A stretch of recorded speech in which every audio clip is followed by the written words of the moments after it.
Ang sabi niya po sa Hebrew chapter 12 verse 14, nang sabi niya, pursue peace with all people and holiness, without which no one will see the Lord, looking carefully lest anyone fall short of the grace of God, lest any of root bitterness springing up cause trouble, and by these many become defiled.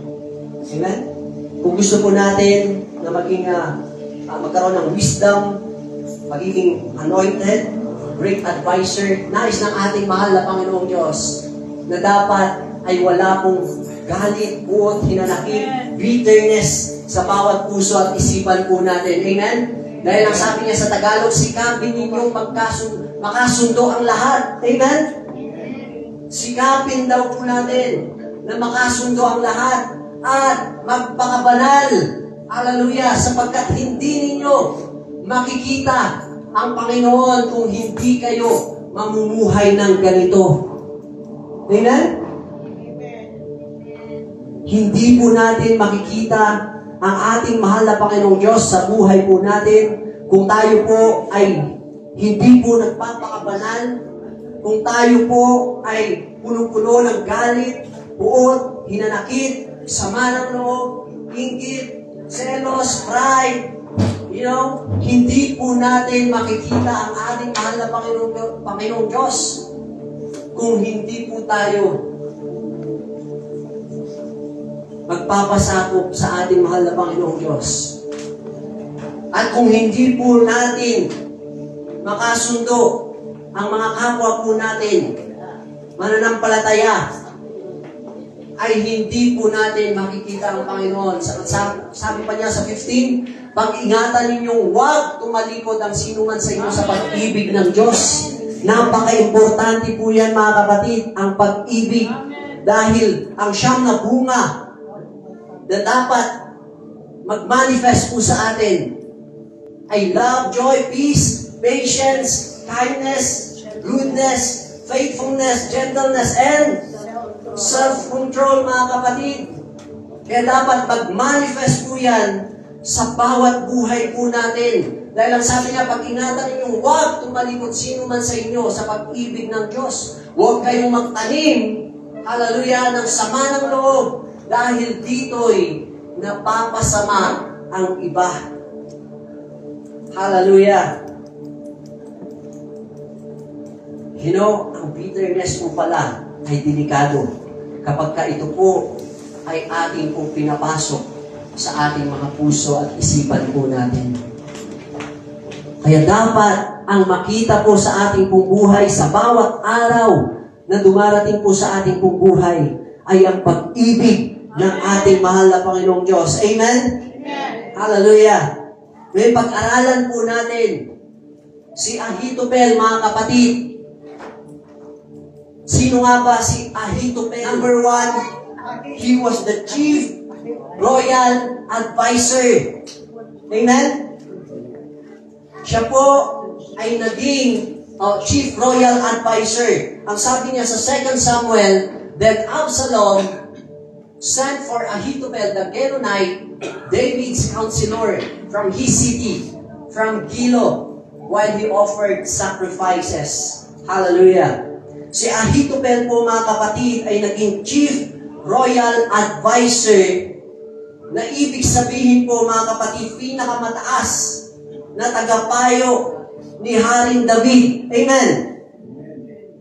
At lagi po siyang kasama ng hari, mga kapatid. Lagi po siyang katabi ng hari, mga kapatid. At take note, mga kapatid, kapag kasama mo or malapit ka sa hari, marami pong pabor ang mararanasan. Amen? Marami po tayong pabor or benefits na mararanasan kapag malapit po tayo sa hari. Amen? Sino po yung gusto maging katulad ni Ahithophel? Ayaw bang maging malapit sa hari? Ayaw nyo bang maging malapit sa Diyos? Dahil kapag tayo po ay malapit sa ating mahal na Panginoong Diyos, ay marami pong pabor, marami pong benefits, Mararanasan po natin yung proteksyon, mararanasan po natin yung kapayapaan, gagaanan sa ating pong buhay.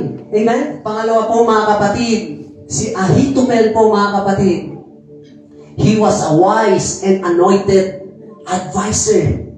Amen? Yes. Ang sabi niya sa 2 Samuel 16:23, now the advice of Ahithophel, which he gave in those days, was as if one had inquired at the oracle of God. So was all the advice of Ahithophel, both with David and with Absalom. Siya po mga kapatid, si Ahithophel po mga kapatid, ay punong-puno po ng wisdom at anointed pa siya mga kapatid. Amen? Lahat po ng advice ni Ahithophel po mga kapatid ay mula sa Diyos. At marami pong naging katagumpayan si Haring David mga kapatid dahil ginamit po si Ahithophel mga kapatid bilang mensahero kay David. Lahat ng sinasabi ay pinapakinggan ng lahat. Lahat ng mga advice ni Ahithophel ay pinapakinggan ng lahat. At marami po ang namamangha kay Ahithophel dahil nga sa pagkilos ng Diyos sa buhay po niya. Pati ang hari po mga kapatid ay napapahanga. Napapahanga po siya sa mga advice. Dahil kapag ka nag-advise si Ahithophel, parang ang Diyos ang kausap po nila.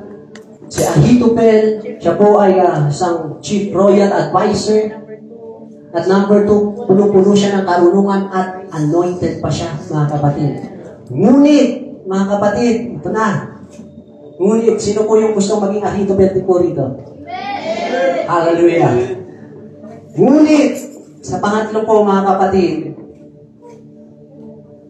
he committed suicide. Hallelujah. In 2 Samuel chapter 17 verse 23, ang sabi po dyan, now when Ahithophel saw that his advice was not followed, he saddled a donkey and arose and went home to his house, to his city. Then he put his household in order and hung himself and died. Alam niyo po, sa kabila po ng kanyang talino, kung titignan po natin, ay parang nasa kanya na po lahat. Amen? Kapangyarihan, kayamanan, katalinuhan, pero naging masaklap ang kanyang naging katapusan sa buhay po mga kapatid. Wisdom, favor, authority, anointing, ay nasa kanya na po, pero bakit nagawa po niyang magpakamatay? How was his blessed calling destroyed? Bakit nasira ang kanyang panawagan? Because of bitterness. Sa Tagalog po mga kapatid ay hinanakit o sama ng loob. Kaya nasira po ang panawagan ni Ahithophel because of bitterness. Dito po sa verse na ito, makikita po natin saan nagsimula ang pagbagsak ng kanyang panawagan. In 2 Samuel chapter 23, verse 34, Eliphelet, the son of Ahasbai, the son of the Maakatite, Eliam, the son of Ahithophel, the Gelomite. Okay? So, pansinin po nyo dyan, na kung saan, dito po sa verse na ito, mga kapatid, si Ahithophel, mga kapatid, anak niya si Eliam. Amen? Eliam, the son of Ahithophel, the Gelonite. Anak niya si Ahithophel, anak niya si Eliam. At sa 2 Samuel chapter 11 verse 3, so David inquired about the woman, and someone said, is this not Bathsheba, the daughter of Eliam, the wife of Uriah, the Hittite. Then David sent messengers and took her, and she came to him, and he lay with her. Hallelujah. So sinabi po dyan, mga kapatid, na si Eliam, anak naman niya si Bathsheba. Tama ba? Anak niya po si Bathsheba. Sa madaling sabi ay yes, apo ni Ahithophel si Bathsheba. Hallelujah. Nagets niyo? Hallelujah. So dito po sa verse na ito na mababasa po natin sa kwento na si David, kung paano po siya nag-commit ng adultery. Si David po, mga kapatid, habang nakikipaglaban yung kanyang mga kawal, si David po ay naiwan po sa palasyo, siya po ay palakad-lakad, parelax-relax, and then, nakita po niya sa kanyang palasyo na may naliligo. Okay? Naalala po ba natin itong kwentong to? Na kung saan nakita ni David si Bathsheba na naliligo po, mga kapatid. At dahil nung nakita po niya gano'n, naakit po siya sa kagandahan ni Bathsheba. At ang ginawa po ni Haring David, pinatawag niya po ito, at ang ginawa po niya ay sinipingan po niya ito, kahit alam niya may asawa na po siya. Okay?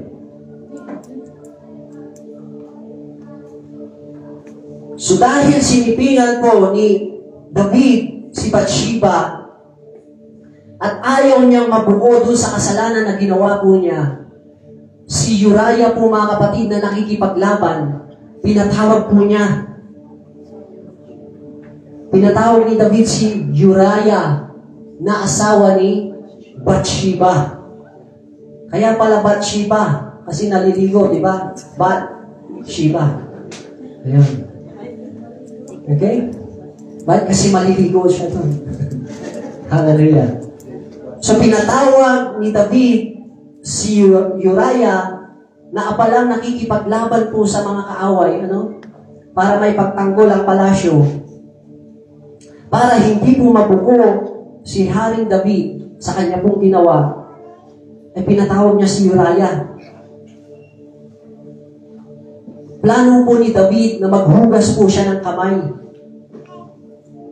Kaya pinauwi po niya si Uriah, mga kapatid, para si Uriah naman ay sipingan niya yung kanyang asawa. At para palabasin, mga kapatid, na yung pinagbubuntis ni Bathsheba ay kay Uriah. Okay? Pero nabigo po si David, mga kapatid, sa kanya pong plano. Dahil hindi po pumayag si Uriah na umuwi sa kanilang bahay. Dahil hindi po niya matitiis, mga kapatid, na nakikipaglaban, nakikibaka ang kanyang mga kasamahan, sa gyera, samantalang siya ay uuwi, iinom, at makikisiping lang sa kanyang asawa. So, hindi po pumayag si Uriah po, mga kapatid, sa ganong sitwasyon. Dahil tapat po siyang kawal, tapat po siya, mga kapatid, na alagad ni David. Kaya sinabi doon sa unang plano ni David ay hindi po siya nagtagumpay. Doon sa pangalawang plano ni David po, mga kapatid, ang sabi niya, papuntahin natin sa gyera si Uriah. At ang gagawin ninyo, ilagay nyo siya sa unahan, sa pinakauna. Okay? Para siguradong mamatay si Uriah. So nilagay si Uriah dun sa harapan, at nung nagkasagupaan na yung magkalaban, kaaway, na kampo, mga kapatid, ay namatay nga po si Uriah. Namatay po si Uriah. Kaya makikita po natin dito, mga kapatid, ang kasalanan po ni David na kanya pong ginawa, imbis na isa lang, ay nanganak.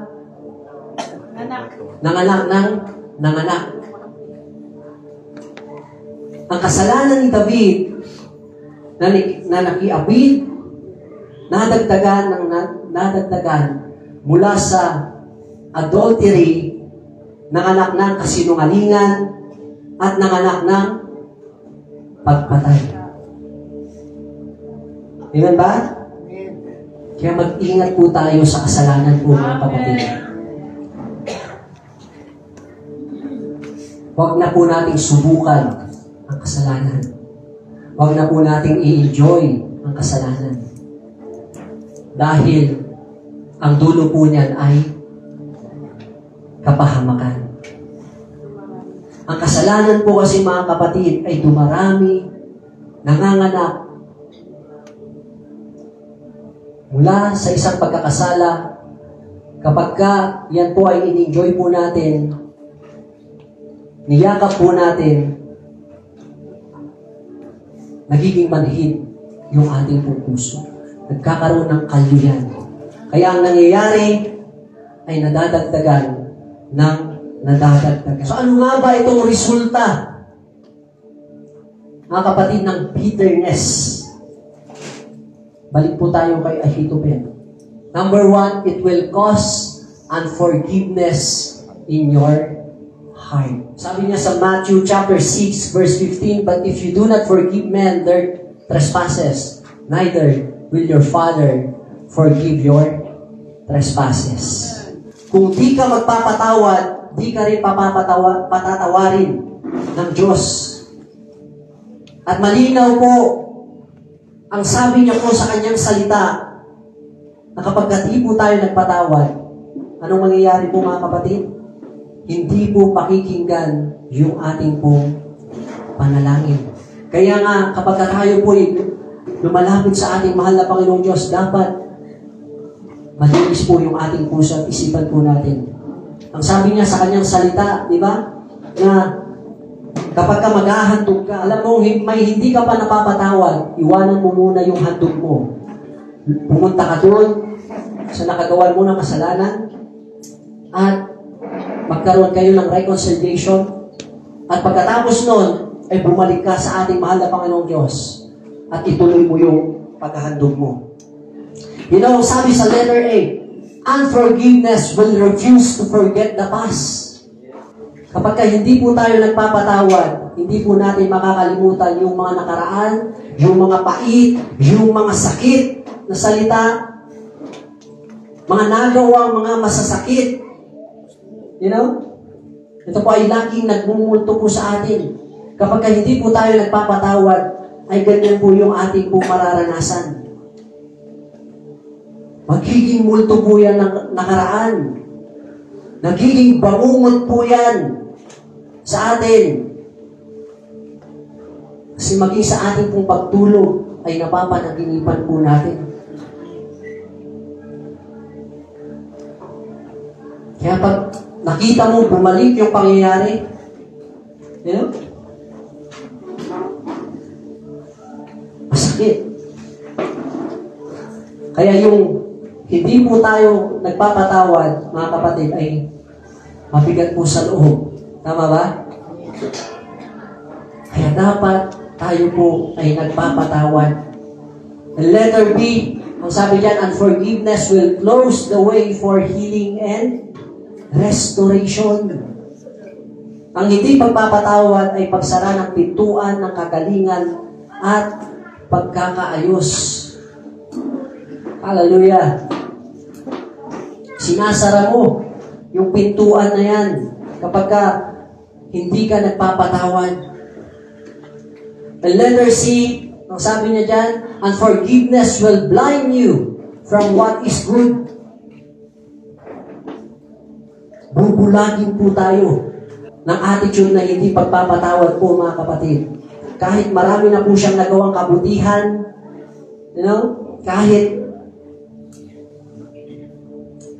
nakita mong mabuti tong taong to, kapag hindi ka nagpapatawad, mga kapatid, bubulagin ka nito at hindi mo makikita yung mga mabubuting nagawa niya. Amen? Letter D, unforgiveness is a poison. Ito ay isang lason tulad ni Ahithophel po mga kapatid, na kung saan unti-unti siyang sinira, pinatay, nang dahil sa sama ng loob at nagdulot po ito ng hindi pagpapatawad.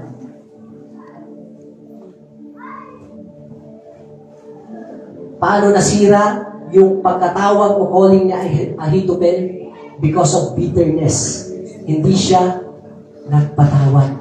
Dahil nga po dun sa nangyari o ginawa ni Haring David dun po sa apo niya. Doon po nabuo yung sama ng loob niya. Ano ba yung resulta ng bitterness o hindi, hinanakit at hindi pagpapatawad, mga kapatid? Number 2, it will associate you with person with the same poisonous spirit. Hallelujah. Ibig sabihin po mga kapatid, ang bitterness ay dadalhin ka sa taong parehas ding may nakakalason na espiritu. Sabi niya sa 2 Samuel 15:12, then Absalom sent for Ahithophel the Gilonite, David's counselor, from his city, from Gilo, while they offered sacrifices, and the conspiracy grows strong. Hallelujah. Si Absalom po mga kapatid, tuloy ko lang, 15:31. Then someone told David, saying, Ahithophel is among the conspirators with Absalom. Si Absalom po mga kapatid ay rebuilding anak ni David. Okay? Rebuilding anak ni David po mga kapatid si Absalom. Dahil siya po ay may sama ng loob. Then si Absalom, mga kapatid, ay gusto niyang maging hari din po mga kapatid. Gusto niyang maupo sa trono ng kanyang ama. At nagkaroon siya ng sama ng loob dahil hindi po pinapasa ni Haring David kay Absalom. Kaya nagkaroon siya ng rebuilding spirito, mga kapatid.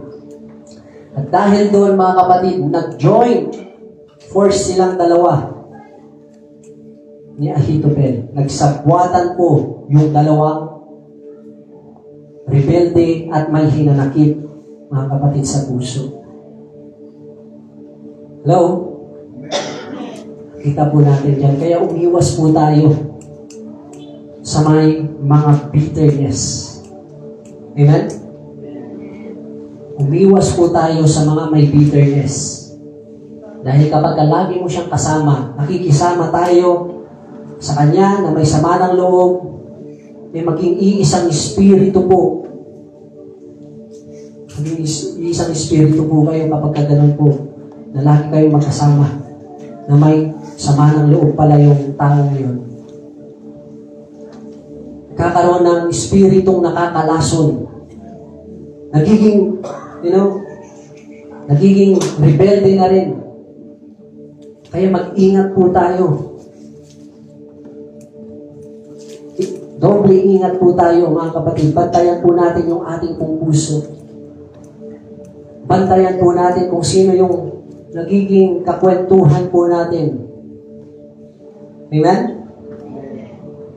Bantayan po natin, mga kapatid. Baka yung nagkukwento sa'yo ay may sama ng loob, natatransfer na pala sa'yo, na-adapt mo na pala. Pati ikaw ay natatamnan na ng sama ng loob. Hindi mo alam, nilalasod ka na rin pala.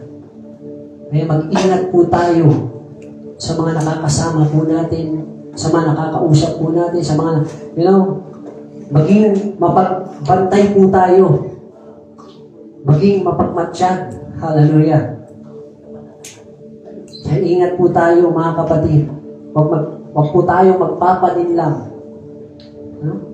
Yung kausap pala natin may sama ng loob. Kaya kapag tayo po, mga kapatid, ay may sama ng loob, para hindi tayo makapagdamay. Itakwil po natin yun. Amen? Apakan po natin. Huwag po natin papasukin sa ating pong puso. Amen? And sabi niya sa 1 Corinthians 15:33, do not be deceived. Evil company corrupts good habits. Amen? Do not be deceived, sabi niya. Huwag kayong panuloko. Ang masasamang kasama ay nakakasira ng mabuting pagkatao. Ano yung sinasabi nila kapag ano? Sabihin mo kung sino yung kaibigan mo. Sabihin mo kung sino yung kasama mo. At sasabihin ko kung sino ka. Ba? Kung ano ka. Kaya maging maingat po tayo sa mga sinasamahan po natin. Baka ito po ay nakakakurak na po pala ng ating pong pagkatao. Kaya ang sabi dyan sa Psalms 1:1, blessed is the man who walks not in the counsel of the ungodly, nor stands in the path of sinners, nor sits in the seat of the scornful. Hallelujah! Mapalad ang taong hindi nakikinig sa payo ng masama at hindi sumusunod sa masama nilang halimbawa. Hindi siya nakikisama sa mga kumukutya at hindi nakikisangkot sa gawaing masama. Pangatlo, anong resulta ng bitterness? It will instigate an evil, vindictive action. Hallelujah! Kapag tayo po, mga kapatid, ay may bitterness at hindi po tayo nagpapatawad, ang sabi dyan, uudyukan na gumawa ng kasamaan at magkaroon ng mapaghiganting pagkilos. Hallelujah! Kaya nga po mga kapatid, si Ahithophel na may sama ng loob, inudyukan niya si Absalom. Sinugsugan na ni Absalom, mga kapatid, na ang sabi niya, go into your father's concubines, whom he has left to keep the house, and all Israel will hear that you are abhorred by your father. Then the hands of all who are with you will be strong. Hallelujah. At ano pang sabi niya? Ano pang sabi niya dyan? Moreover, Ahithophel said to Absalom, nutusan pa niya si Absalom, now let me choose 12,000 men, and I will arise and pursue David tonight. Hallelujah. Kapag tayo po may bitterness, sama ng loob, tayo po ay parang si Ahithophel. Uudyukan natin yung iba para maging kasama din natin. Ang masamang espiritu po, mga kapatid, ay mapaghanap po ng kakampiyan. Tama? Kaya ni si Satanas. Naalala niyo po ba? Sa Garden of Eden? Inudyukan ni Satanas si Eva. Totoo ba na kapag kinain niyo yan, ay mamamatay kayo? Ano sabi ni Satanas? Hindi yan totoo. Kaya kayo pinagbabawalan kasi ayaw niyang maging Diyos din kayo katulad ng Diyos. Hallelujah. Kaya itong si Satanas po, mga kapatid, ay sulsul. Tama ba? Sulsul po siya. Kaya ang ginawa po ni Satanas, mga kapatid, nag-udyok po siya para sumuway ang tao sa utos ng ating mahal na Panginoong Diyos. Si Satanas ay naghanap po ng kabarkada. Naghanap po ng kakampi. Tama ba? Kaya tingnan niyo po si Ahithophel. Kaya delikado po, mga kapatid, itong kapag tayo po ay may bitterness kasi magiging entry point po yan ng kaaway para magamit po tayo na magkasala yung iba. Kaya yung bitterness na yan, mga kapatid, delikado yan kapag pinapasok po natin sa ating pong puso. Kaya, ang sabi ni Ahithophel, sipingan mo ang mga asawang lingkod ng iyong ama na iniwan niya sa palasyo. Sa ganon, mababalita sa Israel na talagang kinakalaban mo ang iyong ama at lalong lalakas ang loob mo, ang loob ng mga kumakampi sa iyo. Kaya kanilang ipinagtayo si Absalom ng tolda sa itaas ng palasyo upang makita ng buong Israel ang pagsiping niya sa mga asawang lingkod ng kanyang ama. Sulsul din talaga to si Ahithophel. Sabi pa niya kay Absalom, papiliin mo ako ng 12,000 tauhan at ngayon din, sabi niya, dahil nga may sama ng loob siya, itong si Ahithophel kay Haring David, sabi niya kay Absalom, papiliin mo ako ng 12,000 tauhan at ngayon din gabi, hahabulin namin si David. Sabi, mapaghiganting pagkilos po, mga kapatid. Kaya kapag tayo po, mga kapatid, ay may sama ng loob, may galit, puot, mas maigi pong ibigay po natin sa ating mahal na Panginoong Diyos. Amen? Kapag tayo po ay may galit, buot, hinanakit, sama ng loob, hinggit, o ano pa man yan, na nakakasira po sa ating pong paglilingkod sa ating mahal na Panginoong Diyos, ibigay po natin sa ating mahal na Panginoong Diyos. Dahil ang sabi niya, Beloved, do not avenge yourselves, but rather give place to wrath, for it is written, Vengeance is mine, I will repay, says the Lord. Kapag tayo po may sama ng loob, hallelujah, panalangin na lang po natin. Amen? Dahil ang Diyos ang siyang magbabayad po doon po sa taong yun. I will repay, says the Lord. Hallelujah. Huwag yung maging kagaya ni Ahithophel na hahanap tayo ng kabarkada, ng kakampi, magdadamay pa tayo. Hindi po ganun. Dapat, kapag tayo po, may galit, sama ng loob, bigay po natin sa Panginoong Diyos upang nang sa ganon, maiayos yung puso at isipan po natin. At ipagkatiwala po natin sa ating mahal na Panginoong Diyos dahil ang sabi niya sa kanyang salita, Vengeance is mine. I will repay, says the Lord. Na kapag minsan hindi po natin maiwasan, magkaroon ng sama ng loob. Kapag lalo na kapag inaagrabyado ka, pero dapat huwag kang magkakasala. Kaya nga, ibigay mo sa Panginoong Diyos. Amen? Amen. Dahil kapag kayan, nagkaroon ka ng sama ng loob, tapos sinugod mo, minura mo, inaway mo, magkakasala ka niyan. Kaya kapag may sama ng loob ka, Lord, nararamdaman ko po ito. Binibigay ko po ito sa inyo. Tulungan niyo po ako. Nang sa ganon, ay hindi po ako magkasala ng lubusan. Amen? Amen. At ang sabi pa, mga kapatid, sa 1 Chronicles 16:22 saying, Do not touch my anointed ones and do my prophets no harm. Hallelujah. Do not touch my anointed ones and do my prophets no harm. Pakinggan po natin ito. Kapag ka ang karayom, itinusok mo sa iyo, sinong masasaktan? Ha? Ikaw, di ba? Hindi yung karayom ang masasaktan, kundi ikaw. Ha? Nagtusok.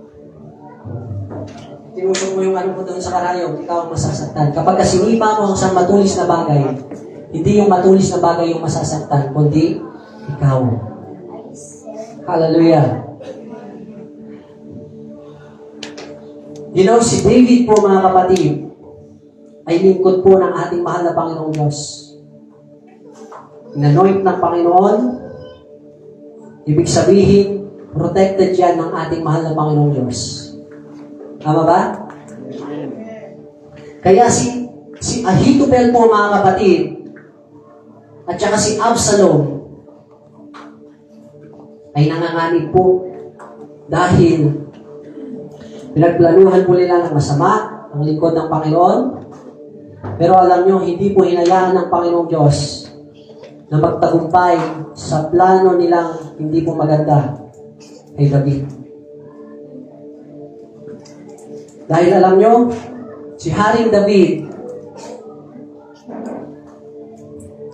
ang sabi sa 2 Samuel chapter 15 verse 31, bakit hindi hinayaan ng Panginoong Diyos na mapahamak si David?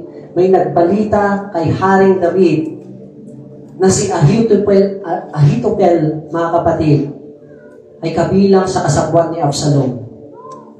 Kaya ang ginawa po ni Haring David ay nanalangin siya. Sabi niya, Yahweh, sana'y gawin ninyong kahangalan ang mga payo ni Ahithophel. At yun po, panalangin ni Haring David, mga kapatid, ay sinagot po. Ibig sabihin,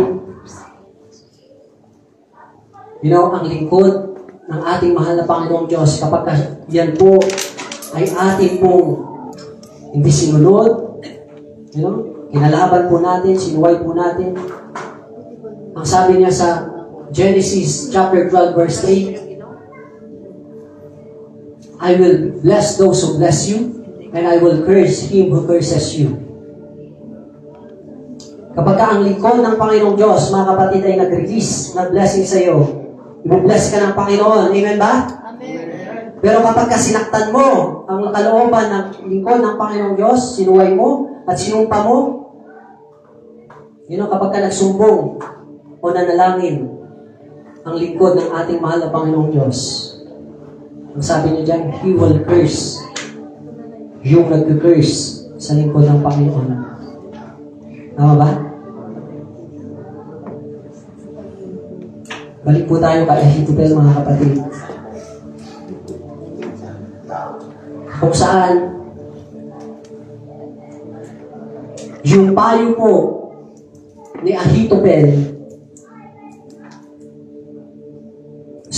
simple lang po na kung saan ay tugisin agad si David habang siya po ay pagod at litong-lito. Ngayon, may pumasok naman po na tagapayo na kung saan si Husay, na tila mas komprehensibo po.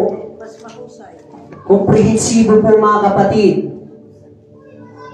At nagbigay ng impresyon ng isang tiyak na tagumpay sa pamamagitan ng pag-iipon ng buong puwersa ng Israel. Ngayon, para kay Absalom po, mga kapatid, sa lahat ng mga lalaki sa Israel, ang payo ni Husay ay lumabas na mas mahusay po sa oras na iyon. Okay? Dahil mas mahusay yung payo ni Husay, hallelujah, ang sabi niya, Absalom and all the men of Israel said, the advice of Hushai, the Archite, is better than the advice of Ahithophel. For the Lord had purpose to defeat the good advice of Ahithophel to the intent that the Lord might bring disaster on Absalom, mga kapatid. Sinabi ni Absalom at ng kanyang mga kasama na mas maganda ang payo ni Husay. Mas mahusay pa kay Ahithophel. Tama ba? Kaya mas pinuri at sinunod nila ang payo ni Husay. Kaya, Husay. And, alam niyo po ba na niloob ng Diyos na mas maganda ang payo ni Husay? At itinakda rin po, mga kapatid, ng ating mahal na Panginoong Diyos na sirain yung payo po ni Ahithophel upang nang sa ganon madalhan ng kasamaan si Absalom. Sa madaling sabi po, mga kapatid, niloob din ng ating mahal na Panginoong Diyos yung desisyon ni Absalom na pumanig kay Husay. So niloob ng ating mahal na Panginoong Diyos yung desisyon ni Absalom. Bakit? Upang mabigyan si David ng sapat na oras na makapaghanda at makapag-organisa ng kanyang kawal. Na ang naging resulta po noon, mga kapatid, nung nakapag-organisa na po si Haring David ng kanyang mga kawal, yun po yung humantong sa pagkatalo ni Absalom. Hallelujah. And si Husay po, mga kapatid, isang matalik po na kaibigan ni David, na kung saan nagpanggap siyang tapat kay Absalom. Nagpanggap po siyang tapat kay Absalom para isabotahe po, mga kapatid, yung plano ni Ahithophel at ni Absalom po, mga kapatid. Kaya ang nangyari, pinaniwalaan ni Absalom ang katapatan ni Husay. Pinaniwalaan niya yung payo ni Husay na hindi niya alam na nagpapanggap lang si Husay. Pero niloob ng Panginoong Diyos na mangyari yon dahil pinoprotektahan niya po si Haring David. Pinoprotektahan ng ating mahal na Panginoong Diyos si Haring David. Hallelujah. Kaya si Absalom po na rebelde at si Ahithophel po, mga kapatid, na hindi po maayos ang puso niya, ay sisirain ang ating mahal na Panginoong Diyos. Kaya mahirap po, mga kapatid, kapag tayo po ay may bitterness sa ating pong buhay, sa ating pong puso at isipan. Kaya bilang lingkod ng ating mahal na Panginoong Diyos, bilang mananampalataya ng ating mahal na Panginoong Diyos, always check our heart. Amen? And please, mga kapatid, i-evaluate po natin ang ating mga sarili. At tanggalin po natin yung kahit katiting ng sama ng loob. Dahil yan po ay nakakasira sa atin. Nakakasira sa paglilingkod po natin sa Panginoon. Nakakasira sa ministry mo sa Panginoon. Nakakasira sa loob ng pamilya mo. Nakakasira sa pagkakaibigan ninyo. Nakakasira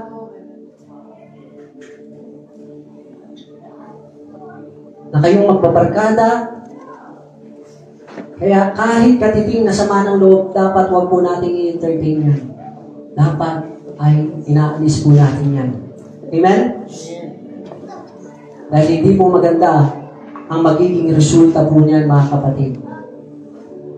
Ang mangyayari po, it may lead to depression and death. Ito po si Ahithophel, hallelujah, sama ng loob ay maaring maging daan ng depresyon at kamatayan. Na kung saan, ito po yung nangyari kay Ahithophel.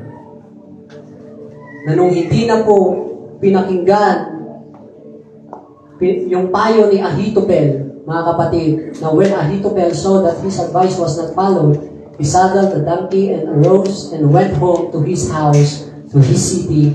Then he put his household in order and hung himself and died.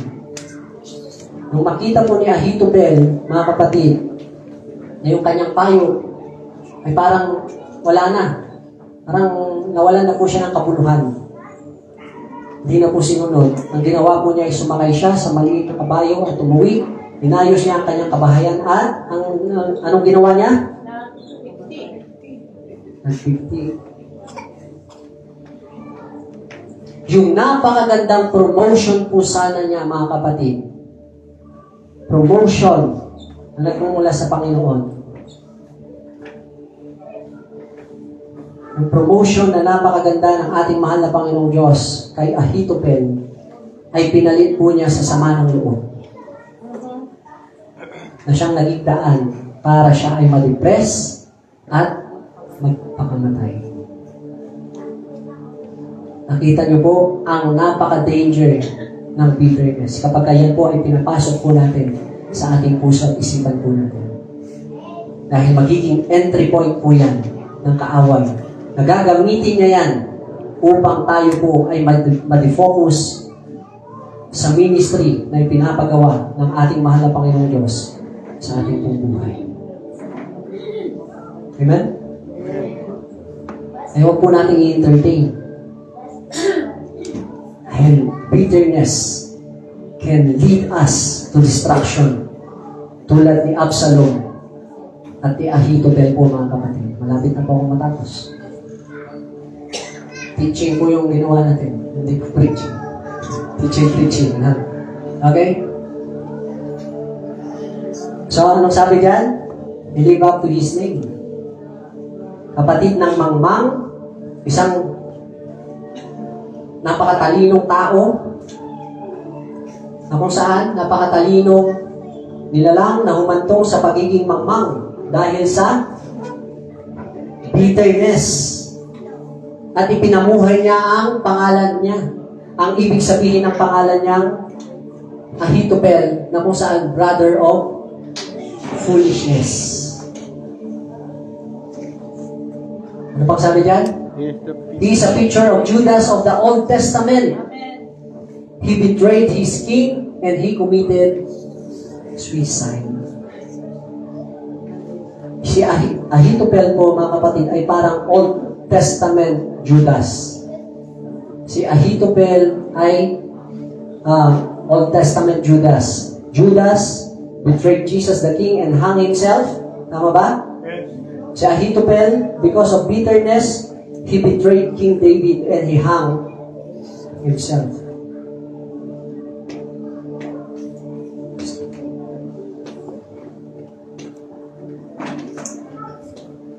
So yung bitterness na yan, mga kapatid, ay talagang sagabal po yan sa paglilingkod po natin sa ating mahal na Panginoong Diyos. Na kapag hinayaan po natin yan na pumasok sa ating puso at isipan, ay talagang magiging hindrance po yan sa ating pong buhay. May illustration po ako rito sa inyo na kung saan na kapag yan, ang bitterness po, mga kapatid, ay pinapasok po natin. Okay? Hindi po yan basta-basta kakalat sa ating puso. Kakalat. Okay? Makikita po natin, unti-unti po yan. Anong nangyari? Nag-ugat. Diba? Parang may ugat na yan, no? Nakikita nyo? May ugat. Ganyan po, mga kapatid. Ang bitterness na kapag pinabayaan po natin yan, na pumasok sa ating puso at isipan po natin. Hallelujah. Unti-unti po yung uugat ng uugat, lalalim ng lalalim, hanggang sa yan na po yung praise God. Ito, say God. Yan na po yung entry point ng kaaway, na kapag hinayaan po natin yan at dinagdagan pa natin sige, ikaw na, mainit.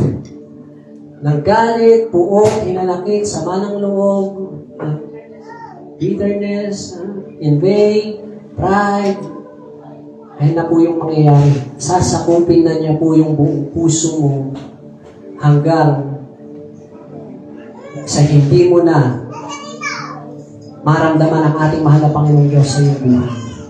Nang naghahari na ay si Satan po sa iyong puso. Parang si Ahithophel, mga kapatid. Na hinayaan niya na yung sama ng loob na yun ay pinanatili niya sa puso niya hanggang sa nabulag na siya, hindi na niya makita yung kabutihan ni David, hanggang sa hindi na siya nagpapatawa, wala na. Kaya ang nangyari po, mga kapatid, yun po yung nag-lead sa kanya, na kung saan ay dapat ay nasa maayos po siyang posisyon. Pero dahil sa bitterness, yun po yung nag-lead ng kanyang kamatayan. So, anong maging solusyon po natin, mga kapatid? O anong lesson ang makikita pa natin aral dito kay Ahithophel? Ang sabi dyan, dapat una, pumunta po tayo kay Jesus at isuko dapat po natin. Kung may mga nararamdaman po tayo na hindi maganda, surrender po natin yan sa ating mahal na Panginoong Diyos. And forget the past. Ask the Holy Spirit to help you. Amen? And forgive your offenders. Forgive your offenders. Release blessing. Amen? Dahil kapag hindi mo nire-release at inaayaan mo nananatili yung bitterness na yan, hindi ka nagpo-forgive, ay ikaw yung naapektuhan po. Ikaw yung unang nalalason. Kaya dapat forgive your offenders, release and bless. I-bless po natin, mga kapatid. Bless those who persecute you, bless those, diba? Yung mga naninira sa inyo, yung gumagawa ng hindi maganda sa inyo, i-bless nyo. Dahil yun yung kagustuhan ng ating mahal na Panginoong Diyos. Dahil kapag binibless natin sila, nahayaan natin, ang sabi ng ating mahal na Panginoong Diyos, I will repay vengeance. That's mine. Kapag patuloy sila sa pag-aabuso, patuloy sila sa ginagawa nilang hindi maganda sa iyong buhay. Amen? At kapag ang lingkod ng ating mahal na Panginoong Diyos ay kinakalaban, nakita niyo naman po, hindi po pinabayaan ng ating mahal na Panginoong Diyos si Haring David. Masabi doon, do not touch my anointed one. Ay kapag tinouch mo, yung anointed, in-anoint ng ating mahal na Panginoong Diyos,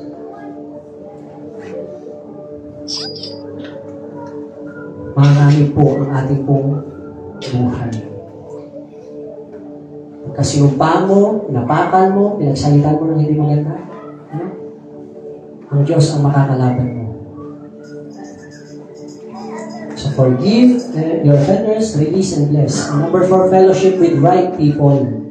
Makipag-fellowship po tayo sa tamang tao. Amen? And fill your heart love and do good in return. Failure is not the end. Kaya, move on. Yan. Sa number 5, punuin natin ang ating puso ng pag-ibig and gawan natin ng kabutihan ng ating mga kapwa natin. And failure is not the end. Move on. Mag-fail ka, then huwag kang manatili doon. Dapat mag-move on ka. Hallelujah. Mag-move on ka. Tapikin mo nga yung katabi mo, sabihin mo, mag-move on ka. Mag-move on ka na. Paano yan? Hallelujah. Dahil kapag ka nag-move on tayo, mapufulfill po natin yung calling na ibinigay ng ating mahal na Panginoong Diyos sa ating buhay. Fulfill your calling in spite of anything. Amen? Hallelujah.